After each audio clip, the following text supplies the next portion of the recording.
안녕하세요. 목사님 궁금해요. 6번째 시간입니다. 평안하셨죠? 이제 오늘부터 대림절이 시작됩니다. 예수님 오심을 우리가 또 기대하며 준비하며 대림절 기간을 맞이하게 되는데요. 2000년 전 이 땅에 오신 예수님 찬양하고 또 이제 다시 오실 예수님을 맞이하는 그러한 절기입니다. 코로나19로 인해서 힘들고 어렵지만 이 대림절 기간을 통해 우리의 마음이 다시금 예수님으로 충만해질 수 있기를 바랍니다. 오늘 또 3가지 질문에 대해서 나누겠습니다. 첫 번째 질문은 이것입니다. 목사님, 오늘은요 은사에 대해서 제가 궁금해서 질문을 드려요. 저는 지금까지 하나님께서 베풀어 주신 놀라운 치유의 경험들이 있어요.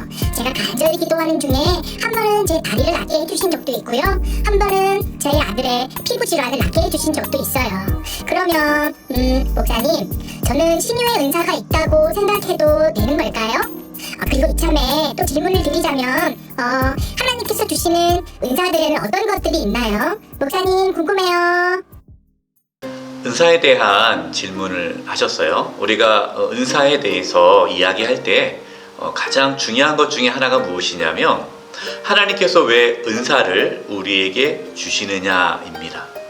하나님께서 우리에게 은사를 주시는 이유는 주의 몸된 교회를 든든하게 세우기 위해서입니다. 그렇기 때문에 절대로 이 은사를 자신의 어떠한 이익을 위해서 사용해서는 안 됩니다. 또 하나님께 주신 은사는 다양하고요.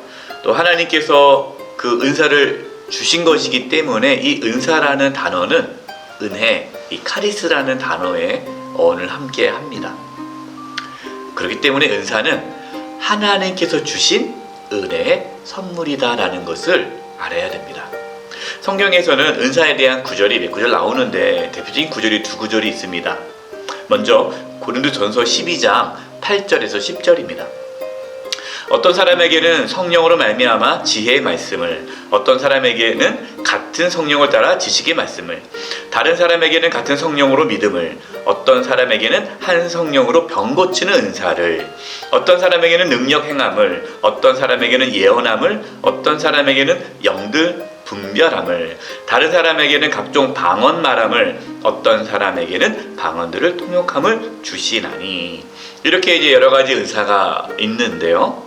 또 로마서 12장 6절 8절에도 또 이러한 은사들을 또 말씀하고 있어요. 우리에게 주신 은혜대로 받은 은사가 각각 다르니 혹 예언이면 믿음의 분수대로, 혹 섬기는 일이면 섬기는 일로, 혹 가르치는 자면 가르치는 일로, 혹 위로하는 자면 위로하는 일로, 구제하는 자는 성실함으로, 다스리는 자는 부지런함으로, 긍휼을 베푸는 자는 즐거움으로 할 것이니라. 이뿐만 아니라 다양한 은사가 있습니다. 하나님께서는 교회를 세우기 위해 여러 가지 은사를 주시죠. 찬양의 은사가 있다든지, 섬김의 은사가 있다든지, 아이들에게 가르침의 은사가 있다든지, 또 교회 여러 가지 어떤 행정이라든가 이런 거 잘하는 은사가 있다든지 다양합니다. 하나님께서 교회의 유익을 위해 이런 은사를 주시죠. 근데 질문하신 우리 분께서는 자신에게 병 고치는 은사가 있는 것 같다라고 말씀하셨어요. 물론 병 고치는 것도 은사가 있습니다. 그러나 병 고치는 것은요, 믿는 자, 예수님을 믿는 모든 자에게 주시는 하나님의 능력입니다. 성경에도 병 낫기를 위해서 서로 기도하라라고 말씀을 하셨죠.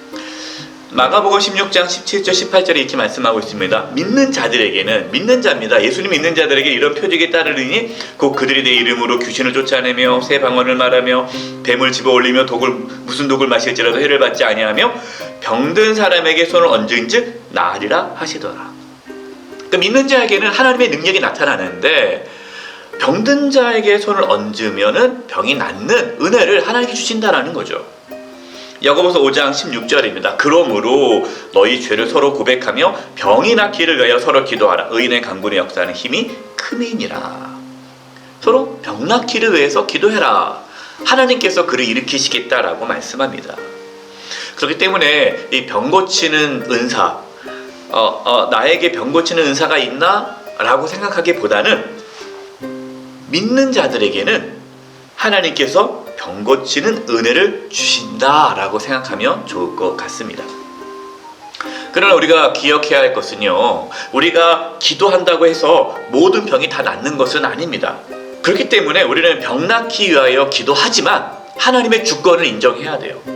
병은 누가 고치십니까? 하나님께서 고치십니다. 하나님께서 이 사람을 고쳐야겠다 하면 고쳐주시는 거예요. 우리는 단지 하나님께 기도할 뿐입니다. 또 어떤 분들은 이렇게 하시는 분이 있어요. 누가 뭐 병 고치는 은사가 있대더라, 우리 가서 기도받자, 이런 분들이 있는데, 여러분 그것은 잘못된 생각입니다. 그 사람에게 능력이 있는 것이 아니에요. 하나님께서 고쳐주시는 겁니다. 하나님께서 고쳐주시는 거기 때문에 어떤 사람에게 초점을 맞춰서는 안 되고 하나님께 초점을 맞춰야 돼요. 하나님께서 고쳐주시는 겁니다. 그렇기 때문에 하나님께 초점을 맞춰야 되지, 뭐 병 고치는 은사가 있다 해서 그 사람이 기도하면 다 병이 낫는다고 생각하면 안 돼요. 은사에 대한 말씀을 마치면서 정말 우리가 진짜 사모해야 할 은사에 대해서 말씀을 드리고 싶어요.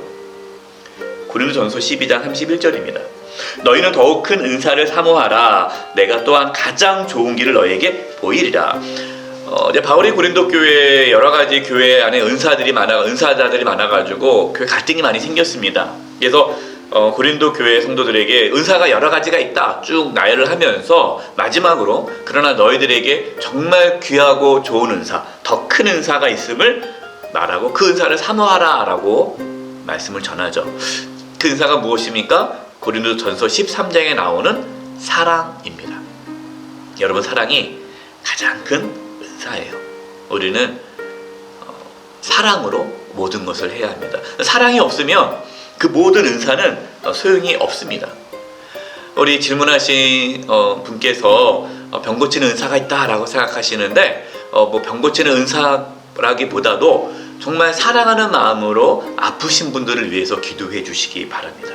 하나님께서는요, 우리의 기도를 들어주셔서 아픈 성도님들을 고쳐주시고 회복시켜 주실 것입니다. 목사님, 저는요 성경에 나오는 사람들 중에 세례 요한이 정말 좋거든요. 그런데 성경을 읽다가 세례 요한에 나오는 장면 중에 이해가 안 가는 장면이 있었어요. 마태복음이랑 누가복음에 보면 세례 요한이 감옥에 있을 때가 있잖아요. 그런데 감옥에 있을 때 예수님을 의심하는 것 같은 장면이 나와요. 세례 요한은 선지자 중에 한 사람인 걸로 알고 있는데 어떻게 예수님을 의심했을까요? 목사님, 설명해 주세요. 네, 두 번째 질문입니다. 두 번째 질문 참 좋은 질문이에요. 두 번째 질문은 이와 같습니다.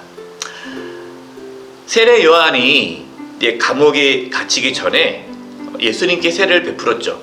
그때 하늘이 열리고 하나님의 성령이 비둘기같이 예수님께 내려왔습니다. 하늘에서는 이는 내 사랑하는 아들이요 내 기뻐하는 자라 라는 소리가 들렸습니다. 또한 세례 요한은 예수님 보고 세상 죄를 지고 가는 하나님의 어린 양이다 라고 했죠. 그리고 세례 요한의 제자들이 예수님께서 가는 것을 막지 않으시면서 예수님은 흥해야 되고 나는 쇠해야 한다 라는 고백도 했습니다. 이렇게 볼 때 세례 요한은 예수님이 메시아이심을 확신했습니다. 그런데 세례 요한이 감옥에 갇혔을 때 예수님이 메시아인지 아닌지를 물어보게 되죠. 본문 마태복음 11장 2절과 3절입니다. 요한이 옥에서 그리스도께서 하신 일을 듣고 제자들을 보내어 예수께서 여짜오되 오실 그이가 당신이 오니까 우리가 다른 일을 기다리오리까. 여러분, 우리는 세례 요한이 예수님을 의심하는지 왜 의심하는지 정확히 알 수는 없습니다. 다만 추측할 뿐인데요. 추측한다면 세례 요한이 생각하는 그 메시아의 모습과 예수님의 모습이 차이가 있다는 것이죠.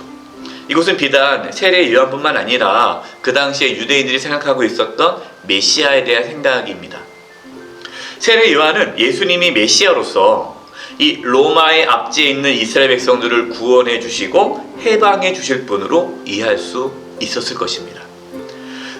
그래서 자신이 감옥에 갇혀 있다면 예수님께서 자신을 감옥에서 건져줄 수 있겠다라는 기대감이 있었겠죠. 그런데 계속해서 감옥에 있고 생명의 위협을 받고 있습니다. 예수님께서 어떠한 조치도 취하지 않으십니다. 예수님께서 현 로마 정권에 대해서 비판도 하지 않으십니다. 세례 요한은 혹시 내가 잘못 알고 있었나 라고 생각이 들 수 있었겠죠. 세례 요한의 그러한 잘못된 메시아에 대한 이해가 예수님에 대한 오해를 가져올 수 있었을 것입니다. 여러분, 이것은 그러나 우리의 추측일 뿐이죠. 이것이 반드시 이렇다라고 말하기는 어렵습니다. 근데 분명한 사실은 뭐냐면 세례 요한이 이 질문을 통해서 예수님께서 메시아라는 사실이 더 분명하게 밝혀졌다라는 것이죠. 여러분, 우리가 또 신앙생활 하다 보면요, 때로 우리의 생각과 우리 자신의 생각과 다를 때 하나님에 대한 의심을 해서는 안 됩니다. 여러분, 우리는 완벽하지가 않죠. 우리가 생각하는 모든 것이 다 옳다라고 생각하면 안 돼요. 어떤 분들은 자신이 생각하는 것이 다 옳다라고 하면서 판단하고 정죄하고 비난합니다. 그건 아니지 않느냐, 그건 잘못되지 않았느냐, 마치 자기가 생각하는 것들은 다 되어야만 그것이 100% 하나님의 뜻이라고 생각하는 분들이 있어요. 여러분, 상당히 이거는 위험한 신앙의 모습입니다. 우리는 완벽하지 않아요. 우리가 생각한 것이 때로는 틀릴 수도 있습니다. 그렇기 때문에 우리는 자신의 생각을 고집하지 말고 자신의 생각을 내려놓을 수 있어야 됩니다. 이해가 되지 않는다면 하나님께 질문을 해야 돼요. 그리고 그 질문을 통해서 하나님의 뜻을 분별해야 됩니다. 세례 요한이 질문을 통해서 자신의 어떤 잘못된 생각을 고쳤듯이 우리도 그렇게 우리 신앙을 하나님의 뜻 가운데로 찾아가는 것입니다. 아주 좋은 질문이었습니다. 마지막 세 번째 질문입니다. 목사님, 우리가 명절이 되고 그러면 우리 먼저 돌아가신 부모님이라든지 우리 조부 조모라든지 우리 먼저 돌아가신 그 조상님들을 애도하며 이렇게 예배를 드리곤 하지 않습니까? 그런데 우리가 그러한 추도 예배나 그런 시간에 이 조상님들에 대해서 어떻게 기도하는 것이 바람직하겠습니까? 저는 그게 항상 궁금했거든요. 혹시 목사님은 개인적으로 어떻게 기도하시는지도 제가 좀 궁금합니다. 알려주시면 좋을 것 같습니다. 이 세 번째 질문은 참 마음이 아픈 질문이에요. 왜냐하면 우리 부모님이나 또 우리 조상님 중에 예수님 믿지 않고 돌아가셨던 분들 정말 마음이 아프지 않습니까? 그래서 정말 적지 않은 분들이 예수님 믿지 않고 돌아가신 부모님, 가족들, 조상들, 그들을 위해서 어떻게 기도하면 안 됩니까? 라고 많이들 물어보세요. 이해는 됩니다. 인간적으로 참 마음이 아프잖아요. 그런데 우리가 죽은 자를 위해서 기도할 수 있는 것은 하나도 없습니다. 왜냐하면 모든 사람은 죽은 후에 하나님의 심판을 받기 때문이에요. 심판은요, 전적인 하나님의 주권 아래에 있습니다. 그래서 우리가 기도한다고 해서 그 영혼이 구원을 받고 안 받고 결정되는 것이 아니에요. 그렇기 때문에 우리는 하나님의 주권을 인정하고 이분이 구원을 받았는지 안 받았는지 우리는 알 수는 없지만 하나님의 주권을 믿고 맡기고 우리가 할 수 있는 것은 죽은 분이 아니라 현재 살아있는 자를 위해 기도할 뿐입니다. 주 예수를 믿으라, 그리하면 너와 내 집이 구원을 얻으리라 라는 말씀 붙잡으시고 아직 예수님 믿지 않은 가족들을 위해 간절히 기도하시기 바랍니다. 이런 분들이 있어요. 목사님, 후회돼요. 살아있을 때 내가 예수님 믿으라고 권면할걸, 교회 가자라고 권면할걸, 돌아가신 다음에 후회가 밀려옵니다. 그런 얘기를 저는 참 많이 듣습니다. 여러분, 돌아가신 다음에 후회하지 마시고 살아있을 때 용기를 내서 예수님을 전하시고 함께 교회 가자고 하시고 함께 신앙생활을 하자고 여러분 간절히 한번 권면해 보시기 바랍니다. 우리의 부모님, 우리의 자녀들, 그리고 우리 형제 자매들이 다 예수님 믿어 구원받는 은혜가 있기를 간절히 바랍니다. 오늘 이렇게 세 가지의 질문에 대해 답을 또 이렇게 나눴습니다. 제가 말씀드린 것이 100% 정답이다라는 건 아니고요. 그동안 말씀을 묵상하면서 또 그 질문들을 또 이렇게 연구하면서 답변을 드렸습니다. 참 신앙에서 중요한 것은 질문이에요. 질문에는 두 가지가 있죠. 하나는 내가 부정하기 위해서 하는 질문이 있고 하나는 더 알고 싶어서 하는 질문이 있습니다. 부정하기 위해서 하는 질문은 우리의 신앙을 무너뜨려요. 그러나 정말 내가 알고 싶어서 질문하는 것은 우리의 신앙을 성숙시킵니다. 지금 코로나19로 인해서 우리 성도님들 만나서 교제하기 어렵지만, 힘든 가운데 있지만, 또 목사님 궁금해요. 이 시간을 통해서 우리 성도님들 또 깨달음을 얻기를 바라고 우리 신앙이 더 성숙해지는 그러한 기회가 되기를 바랍니다. 사랑하는 성도 여러분, 또 평안하시고 다음 또 목사님 궁금해요. 그때 또 뵙도록 하겠습니다. 평안하십시오. 샬롬.